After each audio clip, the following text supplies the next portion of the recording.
Solène Niederkorn vous propose FinScale, un éclairage sur l'innovation dans le monde de la finance, de la banque et de l'assurance. De la productisation à la création d'une marque dédiée au secteur financier.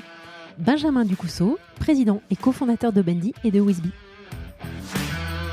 Le premier point de nécessité, c'était la clarté dans notre positionnement, faire comprendre aux banques la proposition de valeur que ces plateformes technologiques pouvaient leur apporter.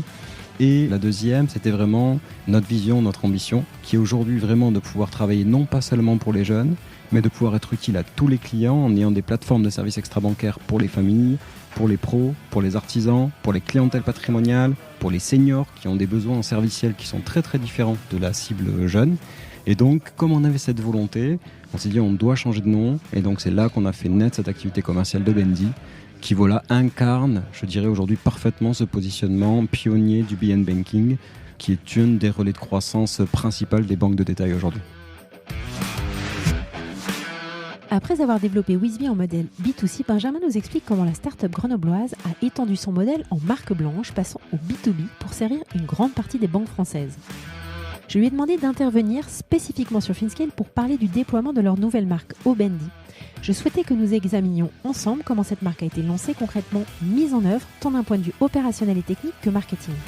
Nous abordons le suivi des KPIs de leurs clients, passons en revue les intégrations réalisées pour les services seniors et jeunes et comprenons ce que le lancement d'Obendi a requis en termes d'organisation interne pour déployer ce nouveau service tout en préservant et gérant l'existant. Bonne écoute à tous!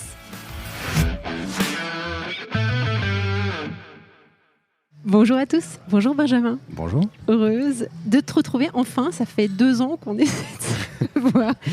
Non, j'exagère pas quand même 2 ans, mais on y a eu quelques ratés, ça y est, on y est. Merci de nous accorder du temps pour parler de Wisby et d'Obendi, particulièrement d'Obendi. Est-ce que tu pourrais, s'il te plaît, te présenter à notre audience ? Oui, moi aussi, pareil. Un plaisir très partagé de te retrouver aujourd'hui. Donc moi, Benjamin, je suis cofondateur et président d'un groupe qui s'appelle Wisby depuis maintenant un peu plus d'une dizaine d'années, que j'ai cofondé avec Aymeric et Romain, 2 amis toujours passionnés, investis dans l'aventure à la sortie de notre école. Qui était Subdeco Grenoble, c'est ça, non ? Tout à fait. Tu vois, je m'en souviens. C'est ça. Est-ce que tu pourrais, avant qu'on parle d'Obendi, nous faire un petit panorama de ce que vous faites au sein du groupe, ce que vous avez mis en place dans les grandes lignes ? Oui, mais bien sûr, avec plaisir. Donc, effectivement, peut-être pour les auditeurs, ça me semble important. Donc, les gens connaissent souvent la marque Wisby, qui est une marque qui propose des services pour aider les jeunes, notamment autour de l'entrée dans la vie active. Mais ce que les gens ne savent pas, c'est qu'en réalité, on est un objet assez atypique qui sert tout le développement de toute l'industrie de la banque et de l'assurance. Pour ça, on a 2 activités. D'abord, on utilise notre audience, donc les jeunes qui utilisent nos services Wisby, pour pouvoir permettre aux banques d'ouvrir des comptes bancaires sur cette audience. Donc, on a à peu près 250 comptes bancaires qui sont ouverts par jour. Et dans un autre côté, on a créé une infrastructure technologique sous la marque d'Obendi, dont on va parler tout à l'heure, qui permet à ces établissements bancaires de pouvoir proposer des services qui sont des services extra-financiers auprès de tous leurs clients, donc là les jeunes et les moins jeunes, tout en ayant un lien avec vraiment le développement de leur cœur business. Donc d'un côté la marque pour les jeunes, mais en réalité un objet au service du développement de la banque et de l'assurance. Et tout notre modèle économique a été construit sur ça. Top, dès le départ. Non, pas du tout. Voilà. Est-ce que tu pourrais revenir sur les débuts de Wisby ? Moi, je trouvais intéressant qu'on revienne un petit peu sur ces débuts-là, que j'avais creusé avec toi d'ailleurs dans un épisode Banque Populaire sur le podcast Escale Aventure d'entrepreneur. Exactement. Donc écoute, oui, nous on a créé notre première idée de départ à la sortie de l'école avec Aymeric et Romain. Elle était autour de l'entrepreneuriat pour les jeunes, pour être très, très honnête. Donc voilà, on voyait que les jeunes avaient envie d'entreprendre, mais finalement, on voyait qu'il y avait très peu de rencontres qui se faisaient entre les différentes formations et donc ils n'arrivaient pas à le faire. Donc on s'est dit, on va créer un service, une plateforme pour pouvoir aider les jeunes à se rencontrer et entreprendre des projets de création d'entreprise. Petit à petit, on a fait évoluer notre offre en comprenant que l'entrepreneuriat chez les jeunes, c'était quand même assez limité en termes de besoins en 2010. On s'est adressé à l'emploi, qui était la problématique première chez les jeunes. Puis après l'emploi, on s'est dit la recherche des aides financières, le pouvoir d'achat des jeunes est un sujet qui est aussi important. Le permis de conduire, code de la route en est un autre. Et en fait, on a fait élargir notre offre de services pour pouvoir vraiment adresser toute la problématique de l'utilité des services pour la jeunesse, pour pouvoir les accompagner dans leur quotidien. Donc c'est autour de ça que Wisby s'est construit, être utile aux jeunes.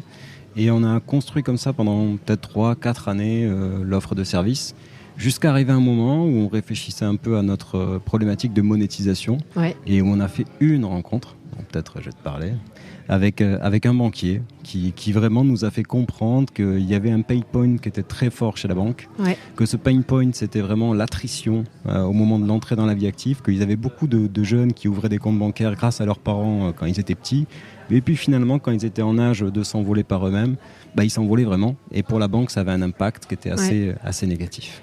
D'accord. Donc ça a été cette rencontre. Et à l'issue de cette rencontre, qu'est-ce que vous avez construit alors ? Et bien donc à l'issue de cette rencontre, c'était d'ailleurs, s'il m'écoute, il y a Jean-Philippe, directeur général du Crédit Agricole Pyrénées-Gascogne, puis son successeur Jean-Paul Mazoyer, grâce à qui on a pu créer ça. On a proposé, alors que nous on avait des services mais qui étaient non monétisés pour les jeunes, on a proposé de construire une plateforme pour pouvoir permettre aux jeunes clients du Crédit Agricole Pyrénées-Gascogne, premier client, de pouvoir accéder à des services utiles pour eux, comme des cours en ligne, comme un outil pour apprendre des langues étrangères, comme un outil de révision du code de la route, qui pouvaient y accéder gratuitement grâce à leur banque, en complément de leur offre bancaire. Voilà notre Donc idée. brandé Crédit Agricole. Brandé Crédit Agricole, plateforme de service complètement en marque blanche. Et ça a été vraiment... C'était quelque part un peu être pionnier et les prémices de ce qu'on appelle aujourd'hui le beyond banking, qui est vraiment ou le bank as a platform, qui est vraiment cette tendance qu'ont les banques aujourd'hui de proposer autre chose que du bancaire à leurs clients.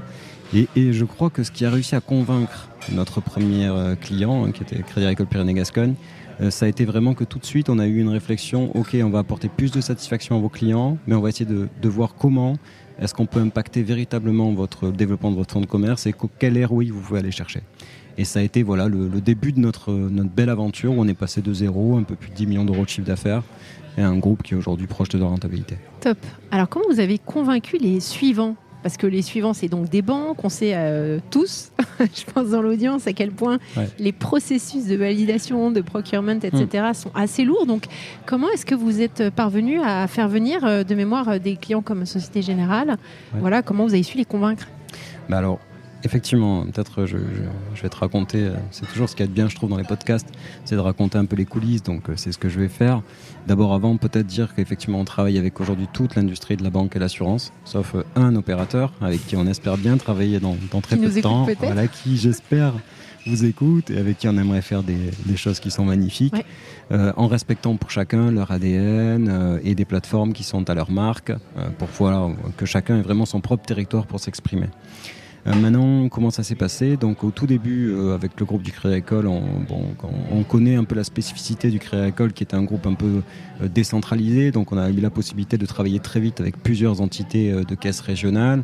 Une fois qu'on a eu cette expérience, on a été s'adresser à d'autres banques. Ça a mis peut-être un an et demi. Puis, on a réussi à ouvrir des entités nationales de taille importante, comme BNP Paribas, comme Société Générale.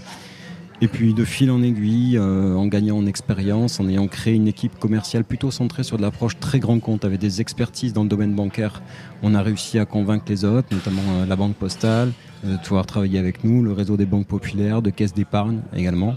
Donc voilà, ça s'est fait par itération, jusqu'à, je dirais, devenir aujourd'hui un peu un standard.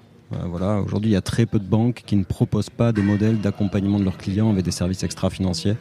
Voilà, ça s'est fait de fil en aiguille. Donc tu as mentionné des établissements français, vous êtes présent au UK, en Espagne, en Italie, en Allemagne, peut-être encore ailleurs. Comment est-ce qu'on scale ce business en Europe ? Alors écoute, peut-être pour ça je vais venir sur les deux, encore une fois, activités de manière un peu distincte, pour que ça soit un peu plus clair. Donc d'un côté, on a notre audience avec les jeunes qui utilisent nos services, qui sont des services grand public. Là-dessus, on est présent en France, on est présent également en Espagne, en Italie, en Allemagne et au UK. Voilà. À peu près 10 millions de jeunes qui utilisent nos services. Et à côté de ça, on a l'activité d'Obendi, donc cette plateforme technologique qu'on met à disposition des banques pour qu'elles puissent servir leurs propres clients en leur distribuant des services qui sont des services de Wisby, mais aussi des services de start-up partenaires dont je crois que tu voulais parler tout à l'heure. Sur cette activité-là, on n'est présent qu'en France. Aujourd'hui, donc on travaille qu'avec des banques qui sont des banques franco-françaises, ou qui sont des banques européennes, mais avec qui on travaille que sur le périmètre France.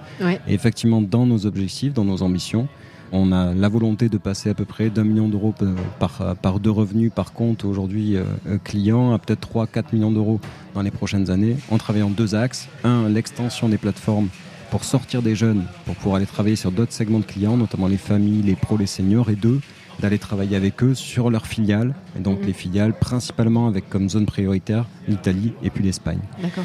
Juste pour répondre au scale, Ouais. comment est-ce qu'on scale cette activité-là?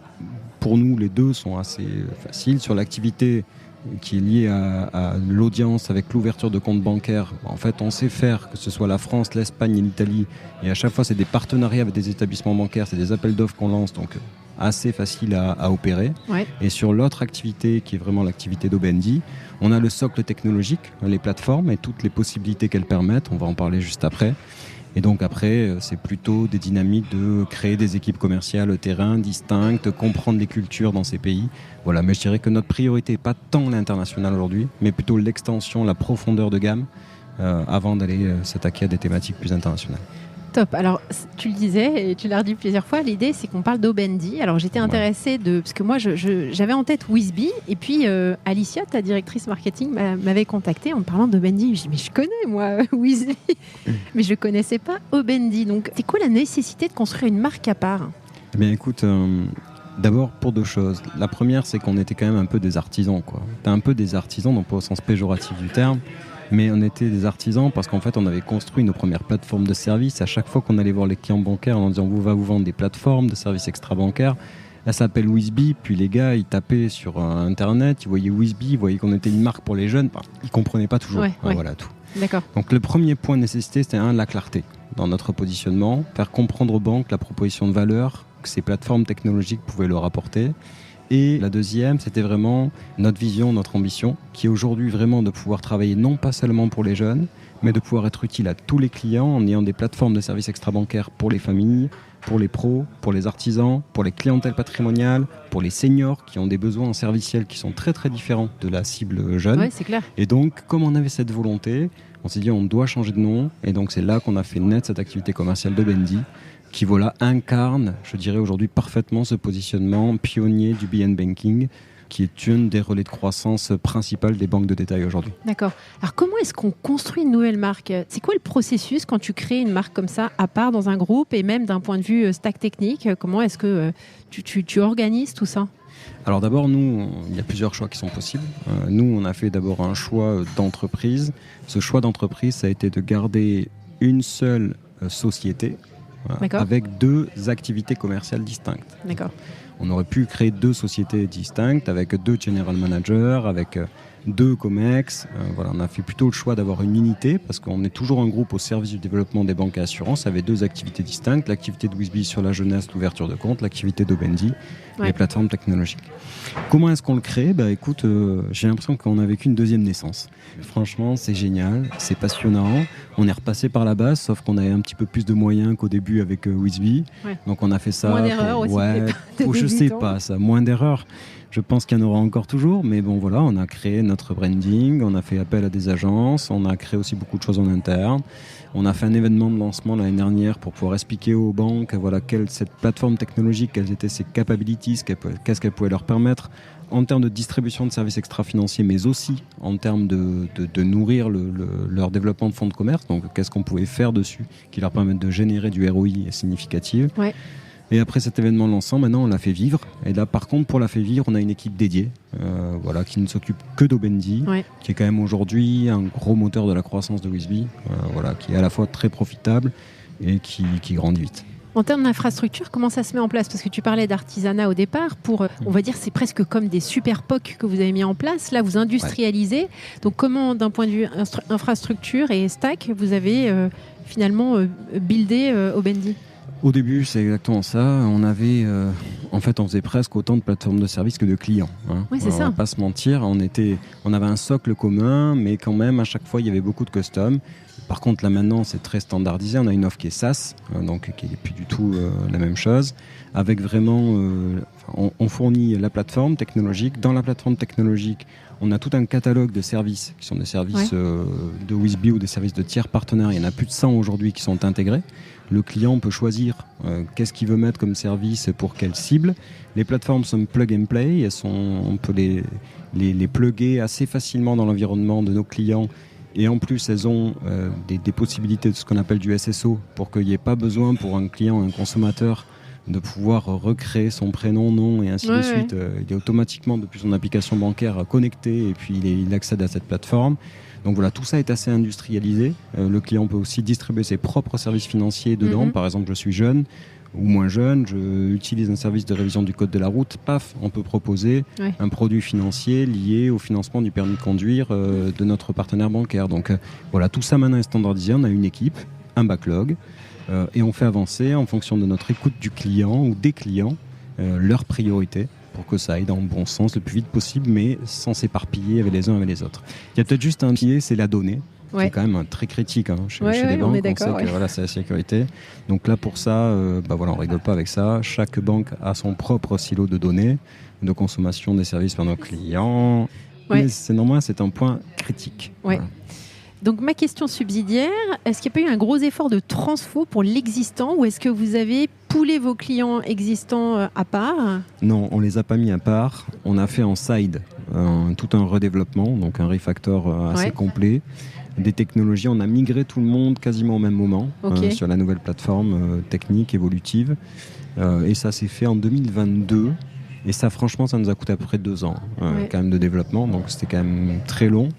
Mais ceci dit, je suis content qu'on l'ait fait maintenant parce qu'on l'aurait fait au début, tu vois. Je pense qu'on aurait fourni un effort trop important de développement alors qu'on n'avait pas de certitude sur ce que le marché était capable de nous offrir. Aujourd'hui, voilà, on voit très bien qu'on est là au bon endroit, au bon moment, dans une bonne tendance, donc c'est différent. Super. Alors, tu as parlé des services intégrés. Est-ce que tu pourrais prendre des exemples concrets qu'on réalise de quoi il s'agit ? Peut-être je vais donner un exemple avec Obendi, peut-être concret de qu'est-ce que peut être une plateforme. Donc, je suis senior. Je vais aujourd'hui accéder, grâce à ma banque, à une plateforme qui s'appelle Silver quelque chose, dans lequel je vais retrouver des services qui vont m'accompagner sur des thématiques clés, par exemple de la retraite, que ce soit la préparation à la retraite, que ce soit la lutte contre l'isolement une fois qu'on est à la retraite. C'est quand même toujours un truc un peu difficile, que ce soit toute la partie loisirs, parce que à la retraite, la télémédecine, le suivi des données de santé, des choses comme ça. Donc je vais accéder à ça. Je vais trouver plein de services qui sont intégrés dedans, services de start-up partenaires. Grâce à la plateforme, je vais cliquer. Alors, quelle start-up, par exemple ? Là, j'en ai pas sur cette thématique-là en particulier auquel je veux, mais ça peut être Livy, par exemple. Ça peut être Livy dans la télémédecine. Voilà. Je vais cliquer et je vais pas avoir à me réinscrire chez ce partenaire. Je vais arriver chez ce partenaire qui est intégré dans la plateforme. Directement, je peux consommer le service et tout. C'est gratuit parce que c'est mon partenaire bancaire qui me le propose. Et ensuite, après, je vais revenir sur mon interface, je vais voir d'autres services extra-financiers pour les consommer de la même manière ou consommer du produit bancaire parce que ma banque va me pousser des produits bancaires au bon moment. Donc on est sur des plateformes qui sont presque de nouveaux réseaux de distribution pour toutes les entités bancaires pour pouvoir nourrir le développement et la croissance de leurs produits bancaires demain. Dans les services qui sont les services partenaires, qui étaient relatifs à ta question, le plus dur est en fait de traiter de 2 choses avec eux. La première, c'est de traiter de l'intégration technique produit pour que l'expérience soit la plus seamless possible pour l'utilisateur, c'est-à-dire qu'il n'ait pas besoin de se réinscrire et tout. C'est pas une mince affaire et chez nous c'est un critère qui est quasiment rédhibitoire. On ne travaille pas avec un partenaire si jamais on ne peut pas la capacité de le faire. La deuxième, c'est la remontée de la donnée.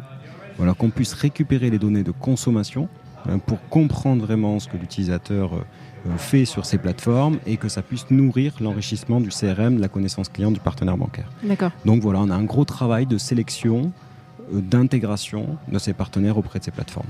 En termes de modèle d'affaires, donc tu es en abonnement SaaS, est-ce que vous avez également des logiques de rétrocession quand tu intègres des services tiers ?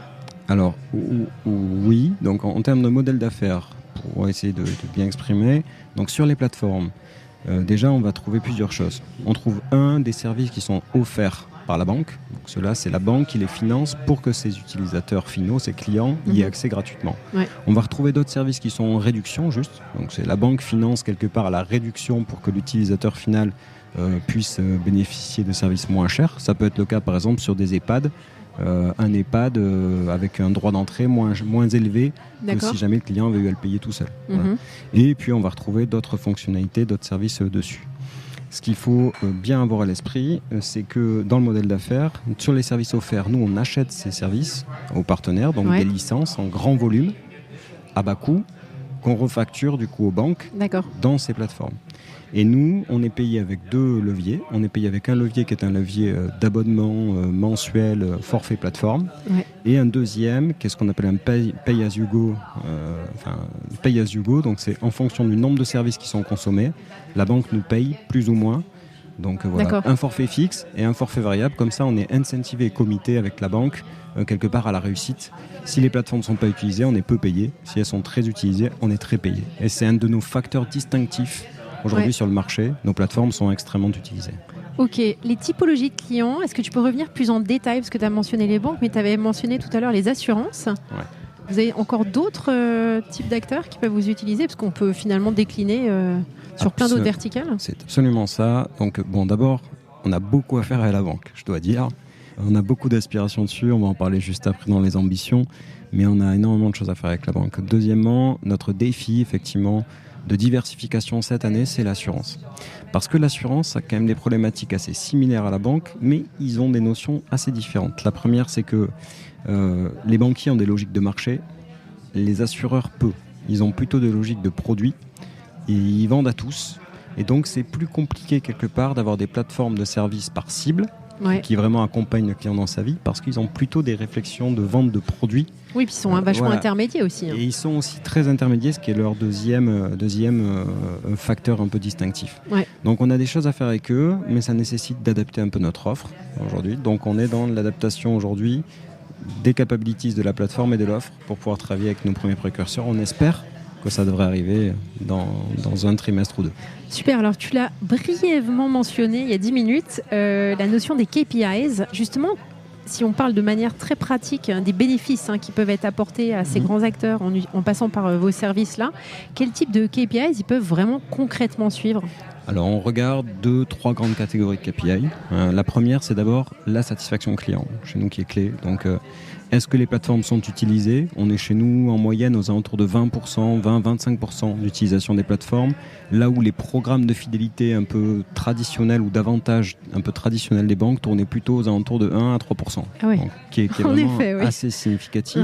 On mesure aussi des critères dans la satisfaction qui sont plus qualitatifs, donc au travers du NPS. On va savoir est-ce que leurs clients sont satisfaits ou pas de l'expérience qui est proposée. Deuxième, c'est vraiment le business. Donc là, on va les mesurer.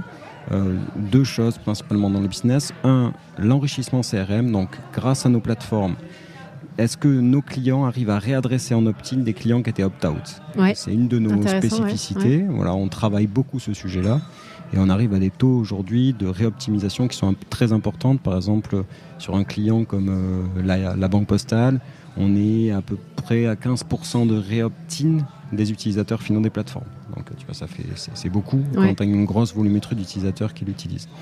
Et ensuite, dans le business, on va aller chercher derrière d'autres critères. Donc, en fonction de la stratégie distributive de la plateforme, je vais essayer d'être assez simple. Par exemple, si une plateforme est réservée à toutes les entrées en relation et qu'elle est accessible pendant 1 an gratuitement aux nouveaux clients de la banque, on suit l'évolution de la conquête client. En l'occurrence, notre évolution de conquête moyenne, c'est 19% quand les plateformes sont réservées à des entrées en relation. Voilà. Donc on cherche des indicateurs satisfaction client et des indicateurs de business. Dans les indicateurs de business, c'est conquête, c'est upsell aussi, combien il y a de souscriptions de services financiers qui sont faites dessus, c'est des critères plutôt comme ça. Et alors, d'un point de vue vraiment assez pratique, en termes d'acquisition de nouveaux clients, comment est-ce que tu approches ? Est-ce que le besoin est connu, identifié ? Je ne me rends pas vraiment compte. Tu parlais des assurances où finalement il y a un peu de travail, je pense, d'évangélisation à faire de votre côté. Comment est-ce que vous approchez ce marché ? Alors nous, je dois dire qu'aujourd'hui sur la banque, tout le monde nous connaît. Donc on n'a plus cette difficulté. Non. J'adore. Surtout ne me fais pas passer pour moins homme que je le suis, parce que je le suis, j'espère beaucoup.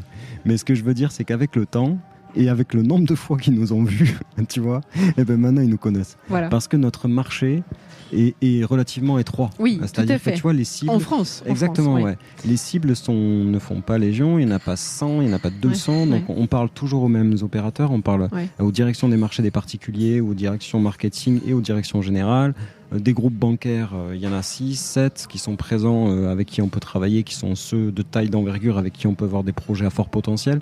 Donc voilà, ils nous connaissent, donc on n'a pas cette problématique-là.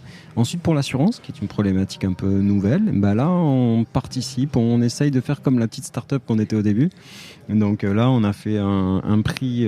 Tu pitches, c'est ce qu'on a fait. On a participé à un prix à Surtech qu'on n'a pas gagné d'ailleurs, mais sur lequel on a été en finale. On était très contents pour montrer un peu ce qu'on était capable d'apporter au renouveau du monde de l'assurance. Ouais.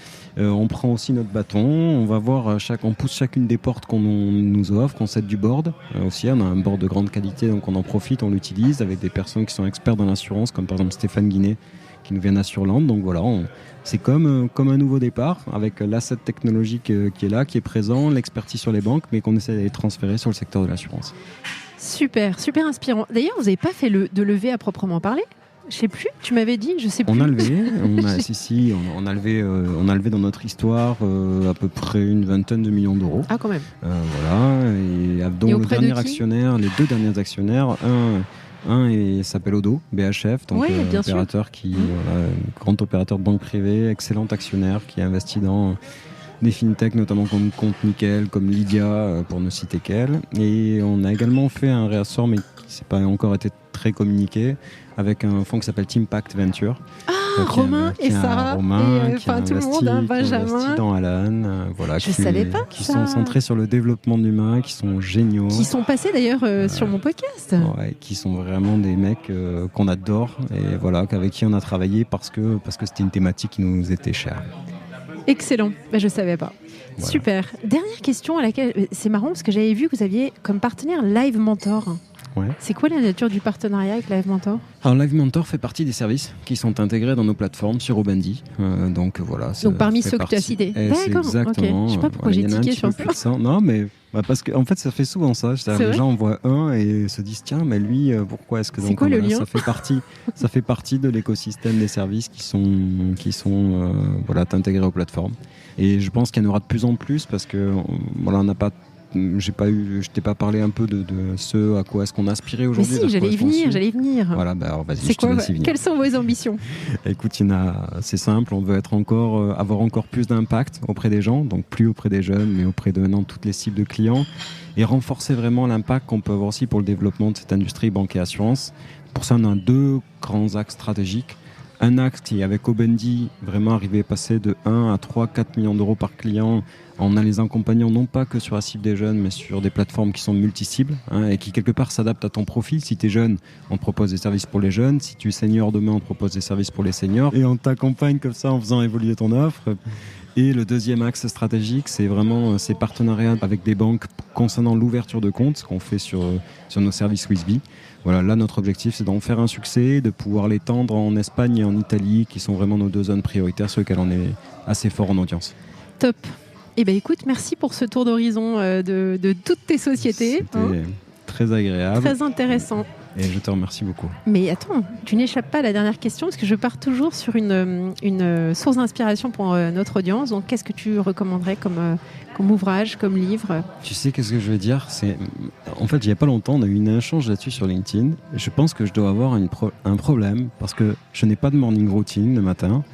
Je lis peu ou pas, parce qu'en fait, je n'en trouve pas le temps. Et en fait, ce qui m'éclate, c'est de passer du temps avec mes enfants, avec ma famille, de jardiner, de bricoler, de faire du trail, du sport. C'est ça mes leviers. Donc si je devais recommander une chose, ça ne serait pas un livre, parce que sinon je l'aurais sorti de quelque chose que j'aurais lu hier, mais c'est plutôt de profiter du temps qu'ils ont avec leurs proches. Très bon mot de la fin. Merci beaucoup Benjamin. De rien. À bientôt. Plaisir, merci. Merci à tous pour votre écoute. Je suis ravie d'avoir partagé ce moment avec vous. N'hésitez pas à me contacter sur Twitter ou LinkedIn pour me faire part de vos commentaires ou de vos réactions. Et je compte sur vous pour noter cet épisode sur vos plateformes de podcast préférées. À la semaine prochaine.